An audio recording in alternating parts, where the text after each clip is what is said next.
Dans cette vidéo, je vais vous parler de la peine, du labeur et du travail, comme je l'avais promis dans une de mes capsules d'astrologie positive au rythme de la Lune.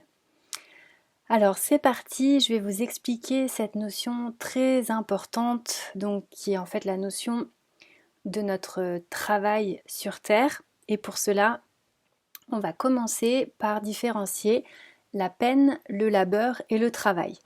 Donc en fait, je me base ici sur les enseignements de Peter de Nove, qui est le fondateur de la Fraternité Blanche Universelle. Et dans son livre La source du bien, que je vous invite vivement à lire ou à écouter sur YouTube, c'est donc un livre audio. En fait, dans ce livre, Peter de Nove nous révèle qu'il existe 3 manières d'aborder notre travail sur Terre. Et que dans l'évolution positive de notre être, nous passons tout d'abord par une phase de peine. Alors, cette peine, c'est la phase dans laquelle on se morfond pour mieux renaître en fait. Puis à chaque fois, il n'y a rien qui est fataliste. Peu importe finalement là où on en est, ce qui compte, c'est d'évoluer de manière positive. Donc, en fait, la peine, c'est vraiment l'image de l'esclave qui n'a pas d'autre choix que d'avancer pas à pas vers une mort certaine. Bon, après, comme tout à chacun, mais là, la notion de peine, c'est qu'il n'a aucune maîtrise de sa vie. En fait, il est lui-même dirigé par quelqu'un d'autre. Il n'a aucune initiative, il n'a aucune autre possession finalement que sa seule liberté de penser et donc de penser en silence. Et sa peine réside du coup dans l'absence quasi totale de liberté. Parce que cette liberté, du coup, elle se trouve même pas dans une liberté de corps, étant donné que ce n'est même pas lui qui décide qu'est-ce qu'il va faire en fait de ses 2 jambes, de ses 2 bras. Et quand bien même de sa tête, étant donné que toutes les idées qu'il peut avoir ne se matérialisent pas, étant donné qu'il est contraint à faire quelque chose qui ne lui appartient pas. Donc en fait, il subit sa vie, son existence, elle est réduite à l'état d'objet, et comme on l'entretient dans le strict nécessaire, en fait, voilà, il n'a aucune maîtrise de sa vie. Donc là, on est dans une phase d'énergie individuelle. Finalement, c'est le côté indivisible malgré le fait qu'on soit incarné dans un corps. Là, en fait, c'est un petit peu comme si on utilisait à l'état de peine ou à l'état d'esclave comme voilà, un pion parmi tant d'autres. Il n'y a pas vraiment de différenciation. Alors j'imagine qu'à l'époque, dans le vocabulaire des maîtres et des maîtresses qui avaient des esclaves, peut-être qu'ils parlaient de bons ou de mauvais esclaves en fonction de ce que chacun pouvait donner. Mais là, du coup, on n'est même pas dans une énergie personnelle. On est dans une énergie individuelle. Ça me saute vraiment aux yeux ce côté de indivisible. J'espère que ça vous parlera aussi. Et donc cette notion de indivisibilité, en tout cas d'individualité, mais dans le sens pas forcément négatif, mais ouais, dans le sens où il n'y a même pas de personnification encore, en fait on est réduit simplement à notre force physique. Voilà, donc phase d'énergie individuelle au travers de la force physique. Voici ce que représente la peine. Alors lorsque l'être humain se rend compte qu'il peut mener à bien ses tâches pour lui-même et non pas pour un maître ou une maîtresse, un chef ou une cheftaine, alors il brise les chaînes de sa peine et il rentre dans une phase d'évolution qui est le labeur. Donc là, il œuvre dans sa propre sueur pour sa propre sueur. Enfin voilà, il devient son propre maître. Il travaille pour sa richesse personnelle. Donc là, on rentre enfin dans cette personnification de l'être. Il gagne en souveraineté. Il devient créateur de son abondance personnelle au travers de son activité professionnelle. Donc là, il peut s'autoriser, entre guillemets, à aimer. Enfin, pas qu'entre guillemets, en fait, il s'autorise lui-même, en fait, à créer la postérité. Pourquoi? Parce qu'il peut avoir une famille, il peut finalement, en travaillant pour lui-même, il travaille pour son bonheur. Donc si son rêve, c'est d'avoir une famille avec des enfants, de créer de l'amour au foyer, tout ça, et ben en fait, il peut se le permettre. Donc là, on est dans une phase d'autonomie personnelle suite à une prise de pouvoir sur soi au travers de la volonté.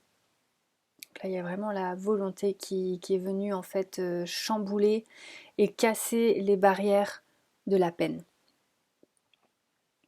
C'est entre guillemets une peine qui devient méritée. On sait pourquoi est-ce qu'on peine, et donc c'est l'idée de labourer son propre champ, hein, d'avoir délimité ses propres limites. Il y a vraiment cette notion de souveraineté là qui est née.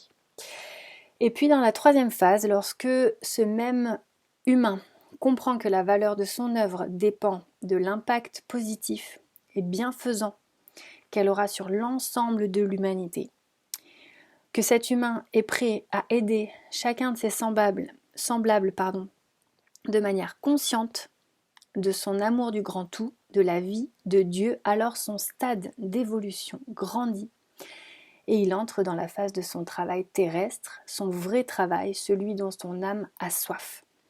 Donc il faut pour cela qu'il soit connecté, qu'il ait pu se connecter à la plus grande vibration de la contemplation et de la compréhension de la vie. Donc ça va vraiment être dans cet amour de la vie qui va pouvoir servir son prochain, et qu'au travers de cette servitude, qui va le devenir en fait digne de lui-même. Et enfin complètement libre, car son seul maître, c'est l'essence même de la vie, c'est le sens même de la création. Donc on reparlera, je vous parlerai plus tard dans une autre vidéo du sens du plan de la vie, du plan divin. En fait, cet homme, il devient ouvrier de Dieu, dans le sens qu'il contribue justement à ce plan divin d'évolution de l'espèce humaine.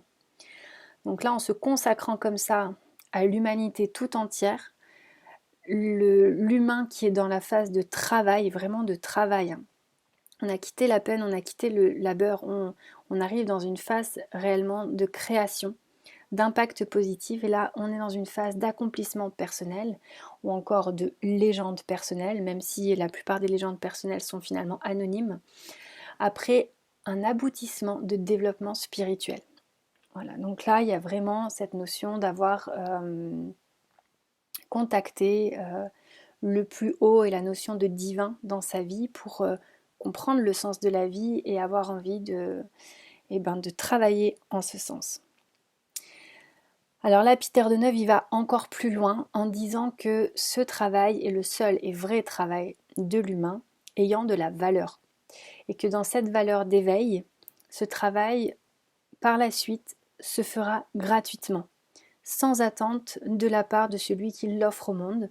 Donc là, on va vraiment être dans une notion de don, un don qui est vivant, qui est vibrant, car le message est le suivant. L'humain, dans son évolution avancée, n'aura plus besoin d'être rémunéré pour vivre, mais vivra tout simplement en créant par son être simplement de la richesse. Pourquoi? Parce que son être, en fait, il va être dans la sublimation de la vie et son travail terrestre sera le reflet de cette sublimation. Donc, cet être humain, c'est celui qui sera capable de mettre en lumière son âme, elle-même connectée au Saint-Esprit, à Dieu.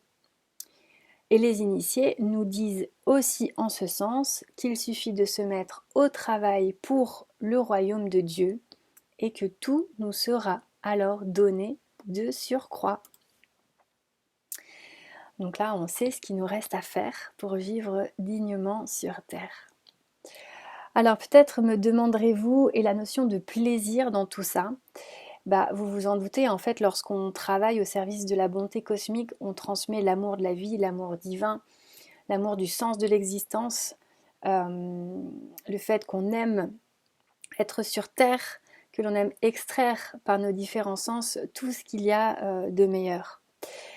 Donc, on pourrait croire que la notion de plaisir, elle existe que lorsqu'on atteint vraiment cette phase d'accomplissement personnel et de travail, de vrai travail terrestre.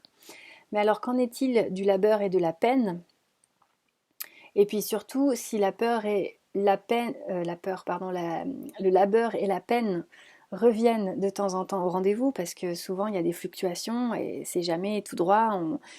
Voilà, des fois c'est un peu en avant, deux pas en arrière. Enfin voilà, c'est jamais rigide dans la vie. Donc, quand la peine et le labeur reviennent peut-être dans différentes sphères de nos vies, qu'est-ce qu'on fait? Est-ce qu'on arrive à trouver du plaisir ou pas? Je dirais en fait que le plaisir, il peut naître à n'importe quel moment des 3 stades, que même parfois le travail en soi peut-être être très dur, très désagréable, et qu'il n'y a pas forcément de plaisir qui en émane. En fait, je dirais que peu importe en fait le stade dans lequel on est, il y a un proverbe qui dit que le bonheur naît du contentement. Et qu'à partir du moment où l'on trouve un sens à ce que l'on fait et au fait d'être ici et maintenant dans cette situation-là précisément, alors le fait de trouver du sens nous donne une raison de vivre et au travers de cette raison de vivre, on peut trouver du plaisir. Il y a eu et il y aura encore des esclaves heureux et d'autres malheureux. Et en même temps, c'est grâce à leur souffrance que naîtra un nouvel état de conscience. Et par le courage et la volonté qui seront tirés de cette souffrance, pourront créer en fait de nouvelles phases d'évolution. Donc en fait, le plaisir, il appartient pas à une caste, à une époque ou un lieu, mais le plaisir en fait est le fruit d'une prise de conscience qui nous dit je suis au mieux, je fais au mieux, j'ai fait au mieux et voici sous mes yeux la meilleure situation qui puisse découler de mes actes passés. Donc tout dépend de l'état d'esprit que l'on cultive. Et là, je soulève ce point qui me paraît hyper important. Le plaisir peut être à la fois bénéfique parce qu'effectivement, on se sent bien et on arrive à trouver du contentement, de la jouissance dans peu importe finalement n'importe quelle situation. Mais en même temps, elle peut créer de la stagnation parce que le fait de se contenter peut devenir négatif et ne rien créer en fait. Si ça ne devient pas négatif, en tout cas ça peut au moins devenir neutre en ne créant rien. Et la souffrance en parallèle peut elle faire éclore quelque chose de nouveau en y mettant de nouvelles idées, en essayant d'aborder les choses de manière différente. En fait, c'est l'idée de mettre terme à la souffrance pour créer quelque chose de nouveau, pour créer une nouvelle zone d'évolution. Voilà, je vous remercie d'avoir suivi ce petit moment de philosophie et d'évolution spirituelle. Je vous dis à très bientôt dans une nouvelle vidéo et sur www.monmonde.net.